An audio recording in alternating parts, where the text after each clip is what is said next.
বিরতির পর স্বাগত। তালাবন্ধী খালি ঘরে রক্তাক্ত অবস্থায় এক ব্যক্তির মৃতদেহ উদ্ধার হয়েছে। মৃত ব্যক্তির নাম রাজু দেববর্মা।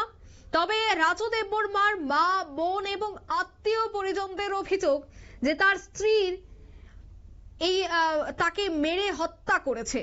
অভিযুক্তের স্ত্রী প্রতিনিয়তই নাকি মানসিক এবং শারীরিক অত্যাচার করত বলে জানালো মৃত রাজুর মা এবং আত্মীয় পরিজনরা।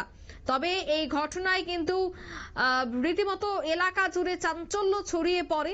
অভিযুক্ত স্ত্রীর নাম অনামিকা দে এবং তালা বন্ধ একটি খালি ঘর থেকেই রক্তাক্ত অবস্থায় রহস্যজনক এক ব্যক্তির অর্থাৎ এই মৃত রাজু দেববর্মার মৃতদেহ উদ্ধার করা হয়েছে।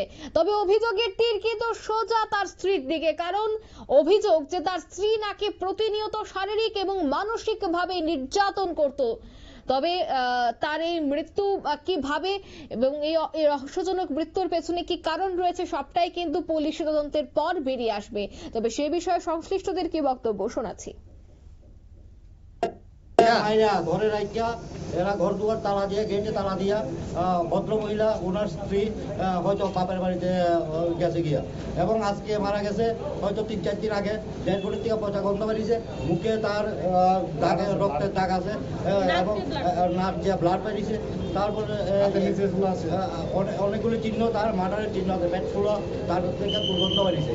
এবং পাড়া প্রতিবেশীর যে বক্তব্য তা অনুসারে বোঝা যাচ্ছে তারা 2 দিন বা 3 দিন আগে মারছে এবং বাড়ি ঘরে তালা দিয়া ওই ভদ্রমহিলা বাড়ি ত্যাগ করে তার বাপের বাড়ি দিয়ে।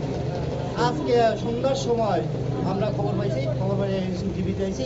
জীবিত আসার পরে ডেড বডি দেখতে এলাম, পরে এক্ষুনি আমরা গিয়া ওই মর্গে গিয়া ডেড বডি মুখ। আপনার কি লাগে যিনি মারা গেছে? আমার ভাই লাগে, আমার কাকা লাগে, ভাই না কাকা লাগে।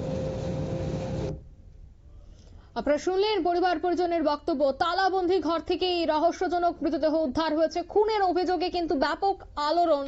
রহস্যজনক এই মৃত্যুর এবার তদন্ত করছে পুলিশ। নিয়ে নিচ্ছে ছোট্ট একটি বিজ্ঞাপন বিরতি, সঙ্গে থাকুন।